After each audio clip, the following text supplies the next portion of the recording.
appreciate the opportunity to be here and to share with you, and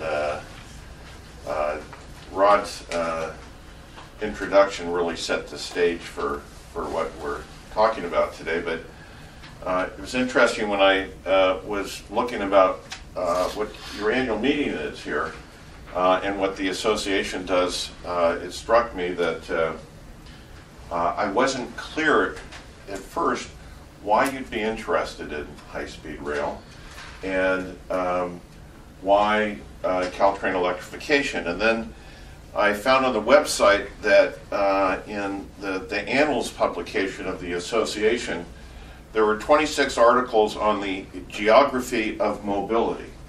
And I'm thinking, yeah, it makes sense, doesn't it? I wish I'd had the time to take a look at those articles, but it struck me that as we talk about rail and in the context of mobility, the geography of mobility doesn't get talked about as much by us, but it's certainly very, very important. I'm going to talk about three things briefly, and I'd like to make sure that I cover that which you're most interested in, so I'm going to ask for what you might be interested in as well. But the three things I thought I would talk about first is the current status of our rail service. The second is what electrification will do for us. And thirdly, what the blended system may mean for us. Now, you've heard Ben talk about the blended system, meaning that high-speed rail and our commuter rail service will run in the same right-of-way and primarily on the same tracks. There will be passing tracks as part of it that both of us will be able to use.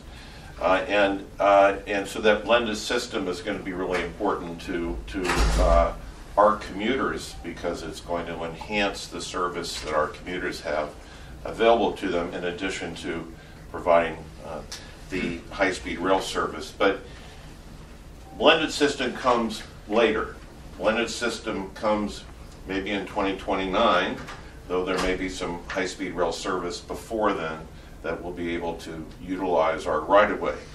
So it comes in the context first of what our current service is. And as you saw from the slides, our service is San Francisco through San Jose to Gilroy. We have limited service San Jose to Gilroy, but the electrified service is going to be San Francisco to San Jose. So, as some of you may know, Abraham Lincoln would have been very proud of our service, because our commuter rail service dates from that time, 150 years ago or more. And if you think about how far back that was and where we are now, you'd say, how come we're not a little more advanced? It was a steam engine. And now it's diesel, and diesel is slow. It's certainly not as clean as we'd like it to be. It takes a long time to giddy up and go, and it takes a long time to slow down and get to the station and stop right on the line where it should. That's our current service, the diesel service. And it's been a remarkable service over the years. In fact, it was so remarkable that it almost went away. As important as it was in the history of our region, Southern Pacific was running the service and wanted to get out of the business.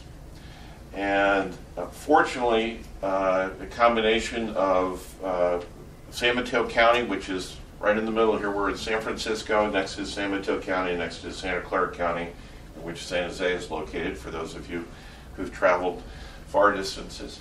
10,000 of people here are for this conference, which is really remarkable. And so a combination of the county and the state rescued the service.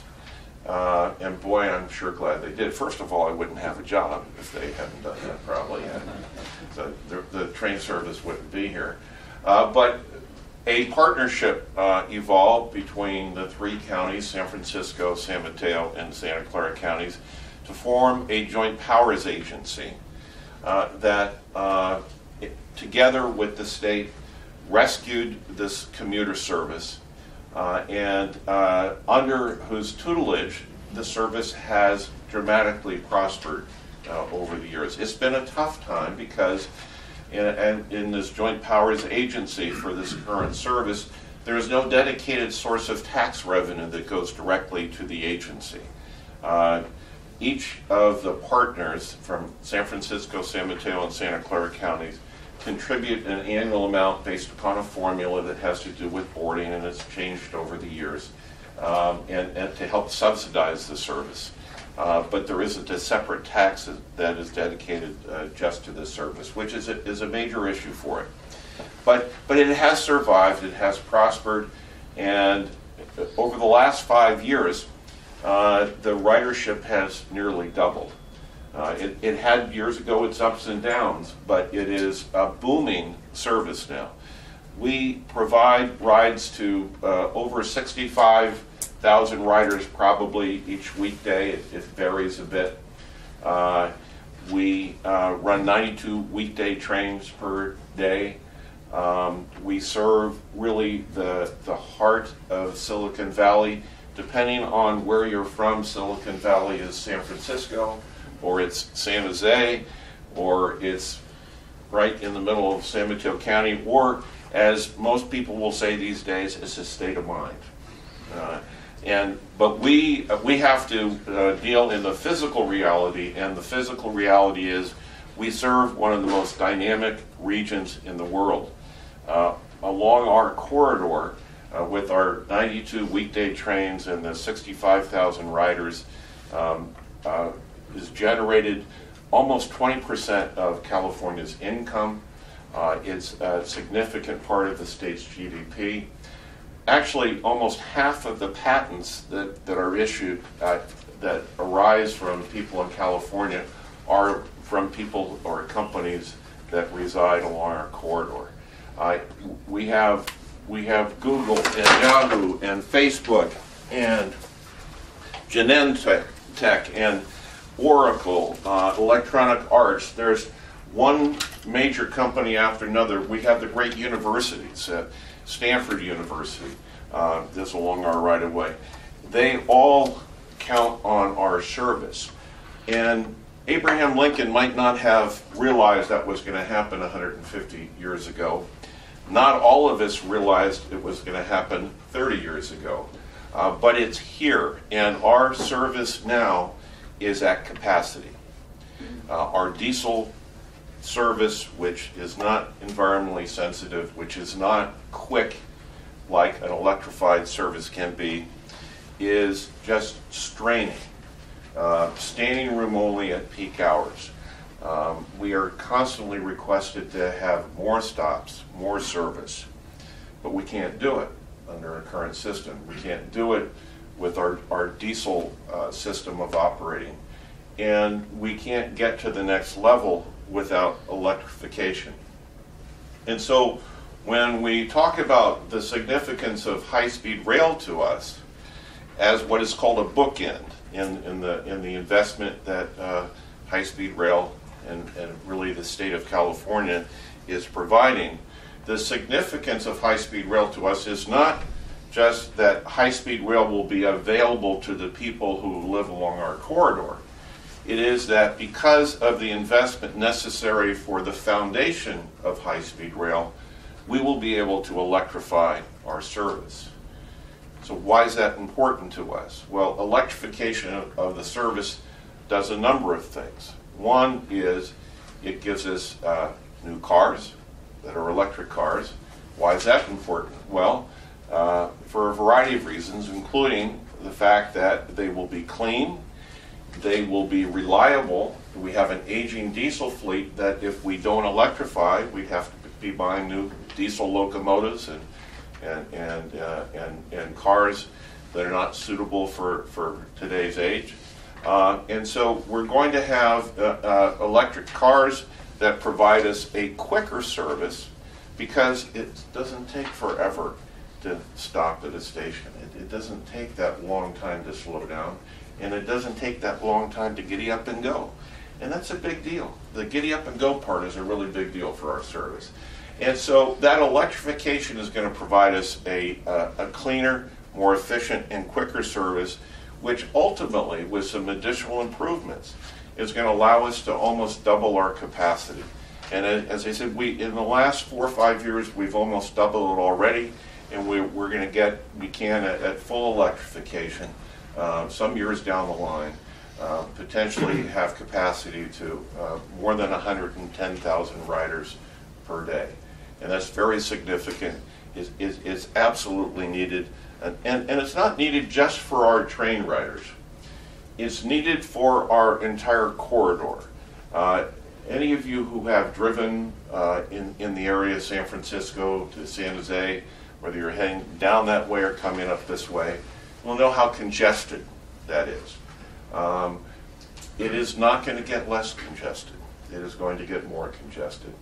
And that congestion cannot be managed simply by making improvements to Highway 101 or Highway 280, which parallels it.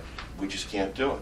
We have already tremendous pressure to make some improvements, and it's possible that some years down the line there will be a toll road on Highway 101. Already a toll road is in process to be put in place in Santa Clara County on a part of Highway 1 getting into San Mateo County. And there are environmental studies that are underway now that are going to be studying the possibility as one of the alternatives of a toll road that will be going through San Mateo County up to San Francisco. And why the toll road is about managing the traffic flow, managing congestion. It's about providing a lane for buses as well, so that the buses that are both private buses that are operated in major transit fleets by the major employers and the public buses will be able to get places quicker. They won't be stuck in the congestion because they'll be in a toll road lane that will go faster and get folks to where they need to go more quickly. That is a many year project if it happens at all, because there isn't state funding available as of yet to build out that kind of system. But the whole corridor is congested, and electrification is absolutely needed to meet the demand of today and the demand of tomorrow as well.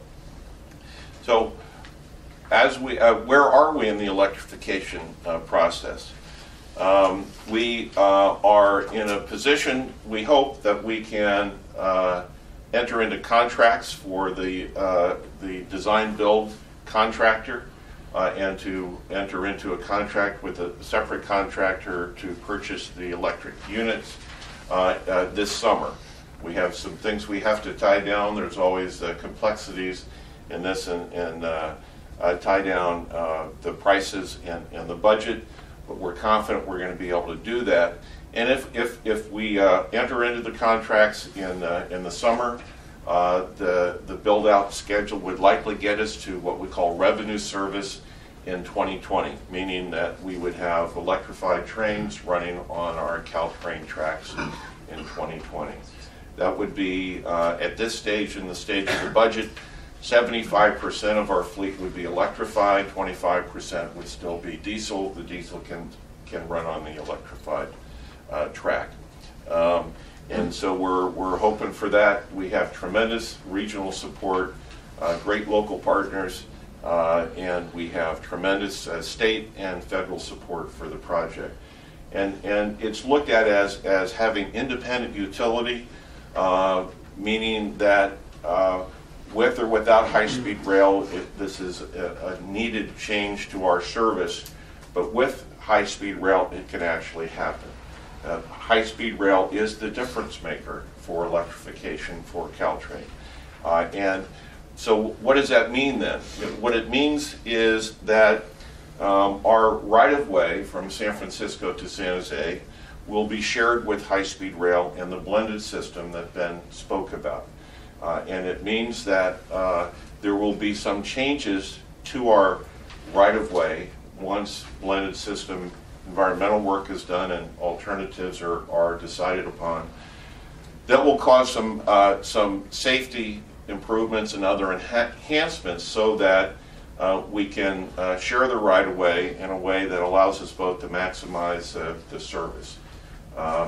So the blended system is going to provide opportunities for people to have a choice as well on the peninsula to get on high-speed rail or to get on CalTrain, depending on what their needs are, and whether they want to go from San Jose to San Francisco or Central Valley to San Jose or Central Valley to Millbrae to the airport. There will be opportunities for people. And there will be the interconnectivity with the other systems, as Ben has spoken about and as Rod has talked about.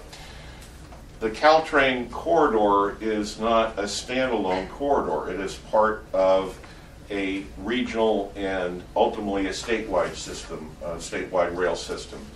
Secretary Brian Kelly, Secretary of Transportation for the state of California, testified at an assembly hearing yesterday in Sacramento about the state planning effort for a statewide rail system plan, which I understand they will be publishing next year.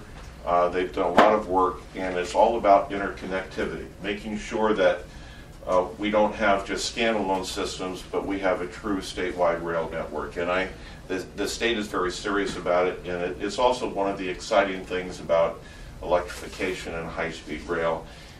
They're not standalone. We're all linked, and I think high-speed rail is a change maker statewide. It's not just a change maker for CalTrain electrification, but it's a change maker for mobility throughout the state. The population growth that Rod talked about is coming. We don't know how fast it's going to come, but we know it's coming, and our roads can't accommodate it, our airports can't accommodate it, and we need that transformation that's going to be brought about by high-speed rail and the investments in the connectivity such as that for the electrification of CalTrain. So that's my story, and I'm sticking to it.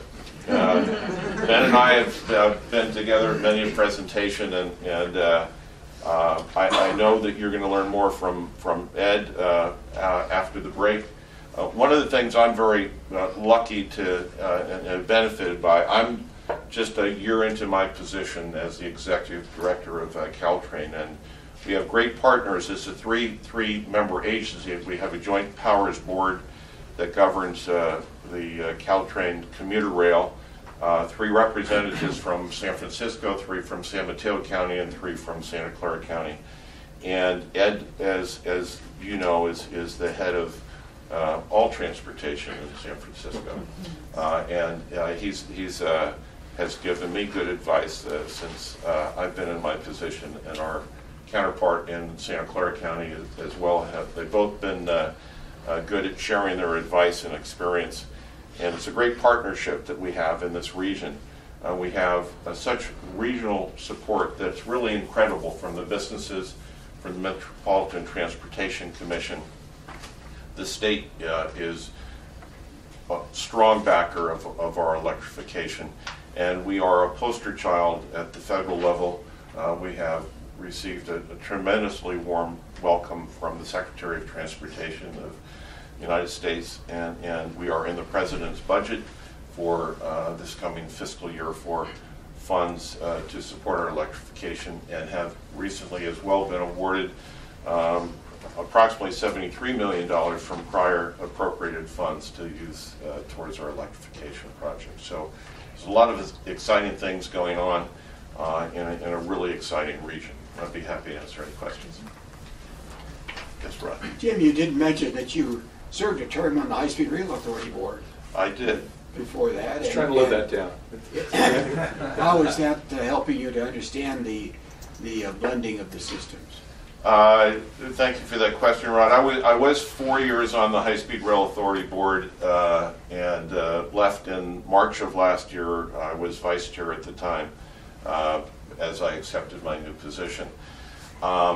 certainly I have benefited by my service on the board in terms of having the insight into really the history and the genesis of high-speed rail and the significance of it for the state of California.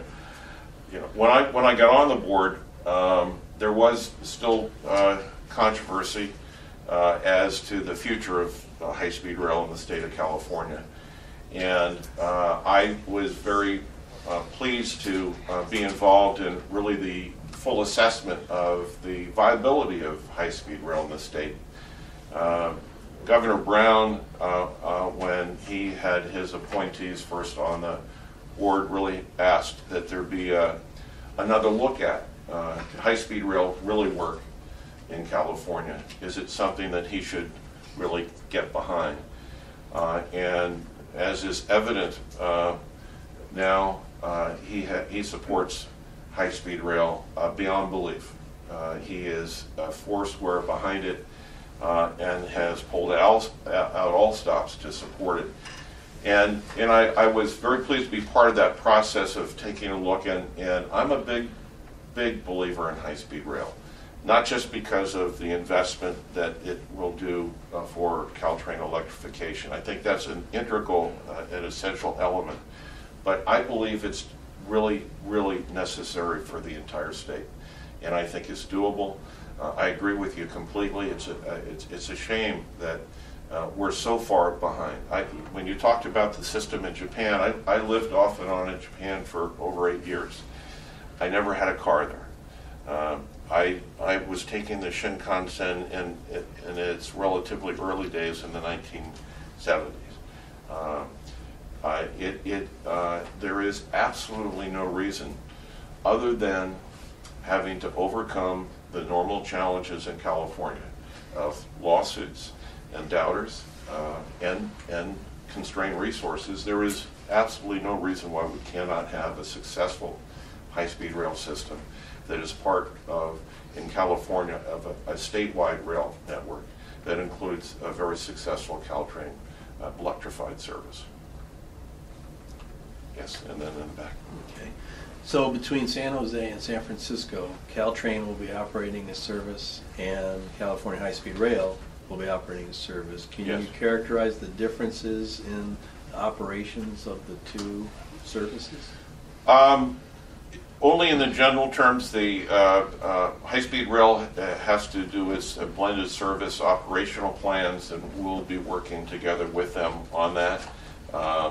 Since the blended service is not currently scheduled to get here until probably 2029, though I'm hopeful there will be some service before then. We're going to share passengers to some extent. There will be passengers that are dropped off in San Jose and want to get from somewhere between San Jose and Millbrae who will be getting on CalTrain. And there will be people who will be taking CalTrain to a stop that involves high-speed rail so they can get on high-speed rail. So there's going to be some synergy with our passengers, absolutely no doubt. The real question that is not yet clear is, will the service, the high-speed rail service, be such that will some of the CalTrain passengers who would otherwise only have been on CalTrain, will they ride high-speed rail for a short distance? And I don't know what that'll look like. I don't know what the price will be between people jumping on in San Jose and going all the way to San Francisco or to Millbrae and not actually using a CalTrain train. So that's unclear. I'm sure there's been studies done related to that, but as we get closer in time, we'll know more about that. But I'm excited about that. Honestly, even if it takes away some of the CalTrain riders, that's not a bad thing. We have plenty of people who want to ride CalTrain, and so if some of them ride on high-speed rail, that's great. We're in it together, and so we don't look at it as competition. We look at it as a real synergy. Isn't that? Hi, I'm from Los Angeles, and you just in your last answer, just in your last sentence answering that question, you said we're in it together, and that kind of positive expression of partnership is kind of lacking down where we're from. Now, I'm not going to ask you to make a bunch of comments about what you think Metrolink should do or whatever local transit agency should do to coordinate with high-speed rail, but I would like to ask you, what do you think was the recipe of ingredients at CalTrain to foster such a good, close partnership with the high-speed rail authority? Okay, so that's Sure. Well, you're right. I don't have any opinions I'll express about Southern California. Though I sat next to the executive director of the Southern California Association of Governments yesterday at the assembly hearing as we were both testifying. First of all, a positive relationship is not necessarily one that is not a difficult relationship. The issues that we work on together are not easy issues. And so I think that in the broader context, one can't and shouldn't confuse difficult issues with relationships and say because an issue is difficult that a relationship is not positive. And so I look at it as we know that we have hard work ahead of us and that we have had hard work up until this date to work together in planning, on policy issues, on financial issues.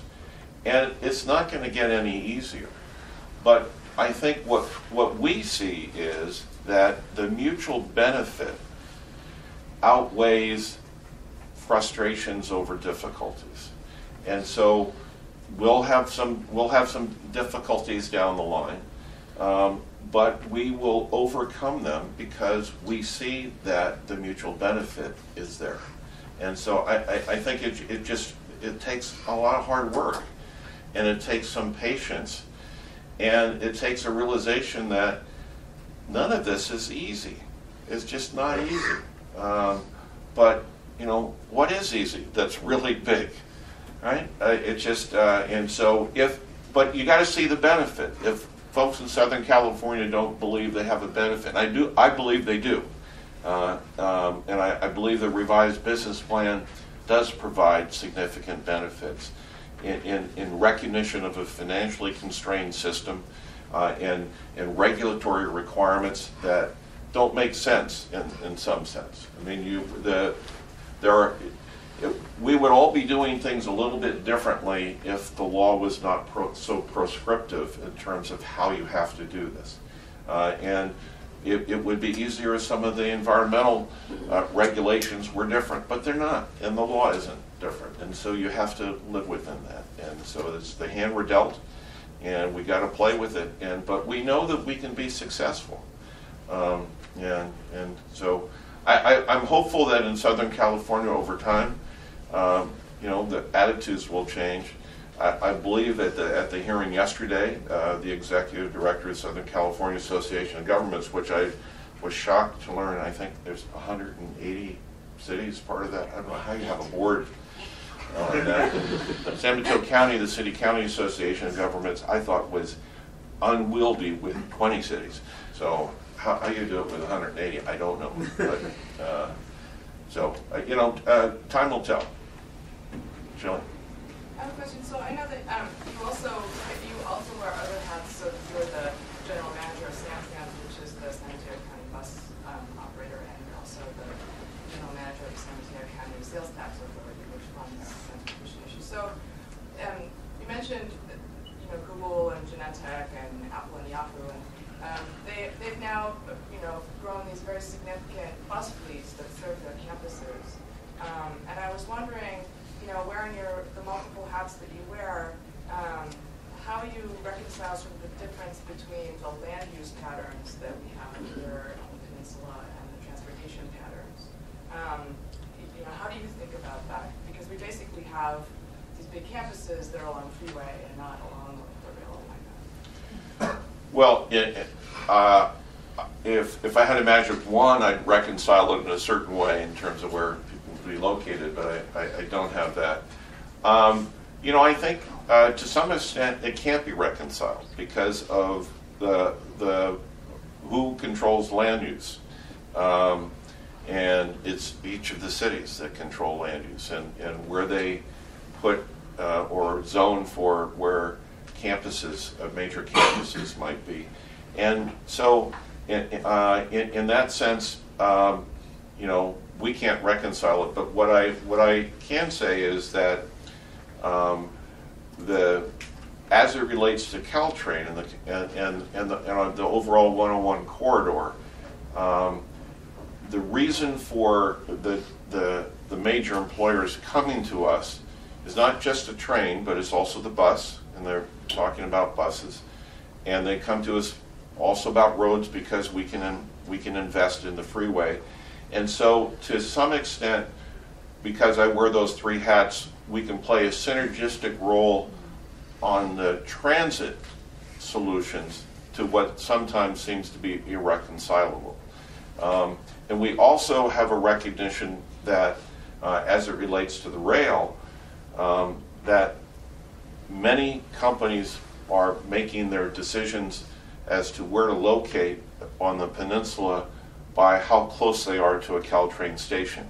I hear it all the time that this is where our employees want to be. This is where we want to be within walking distance or within some last mile solution to getting to the train station. And so wearing part of my other hats, we invest in shuttles to get people to and from the stations. We actually have some relationship informal with Lyft and Uber who play a big role in the last mile solution. We have bicycle policies.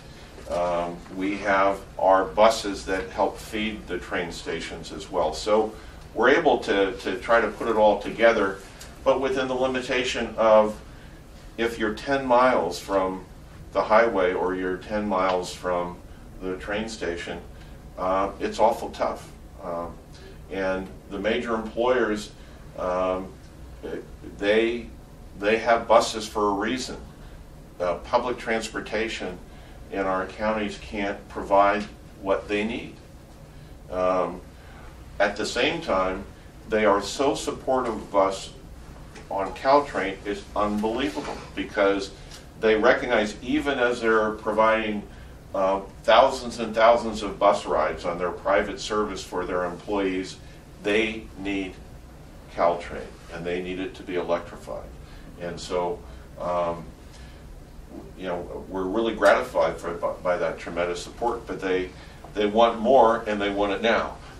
It's kind of like labor negotiations. What do they want? More, right? I mean, that's what you expect. Well, it is with them. They want more train capacity. They want more last mile connection. They'd like to have more bus service, express bus service that they don't have to pay for, and they want their employees not to have to drive. Any other questions? I was really encouraged by what you said about your willingness to work with California High Speed Rail Authority, because I have the same reaction being based in LA that we don't have the same cooperation in the southern part of the state.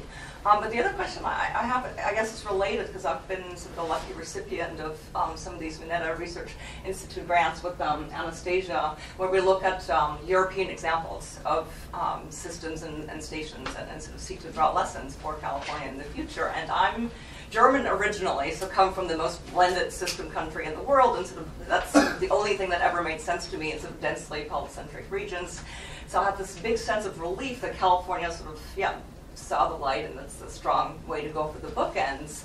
But then I also realized, in a sense, we have it a lot easier in Europe and in Germany because, you know, it's German railways, and it's one national railway company that does everything, and we own the stations, and we have the system.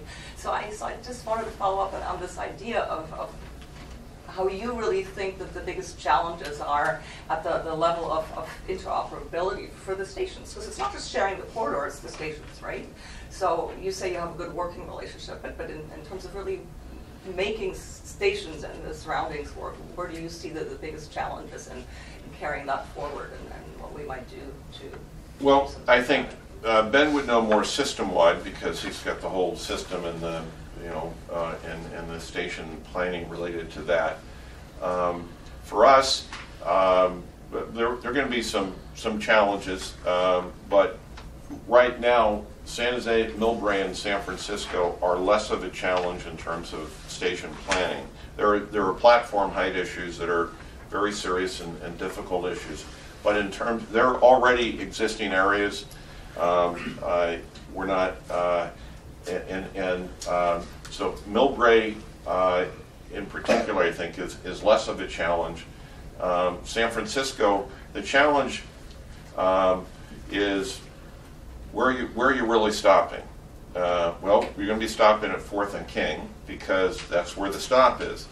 But you have the downtown extension that Ed is maybe talking about, I don't know, but is certainly more familiar with than I, and the significance of the Transbay Terminal and the stop there, which is tremendously important for all of us.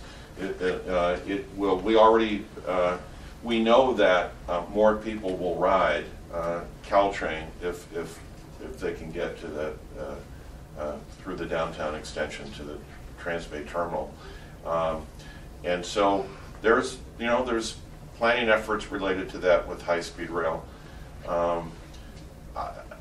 So in our already existing area, there's going to be some challenges, but up and down the state where you're creating new stations, there are tremendous opportunities. And I know high-speed rail has station planning grants, and so that's something that is really important for the communities to work together on that.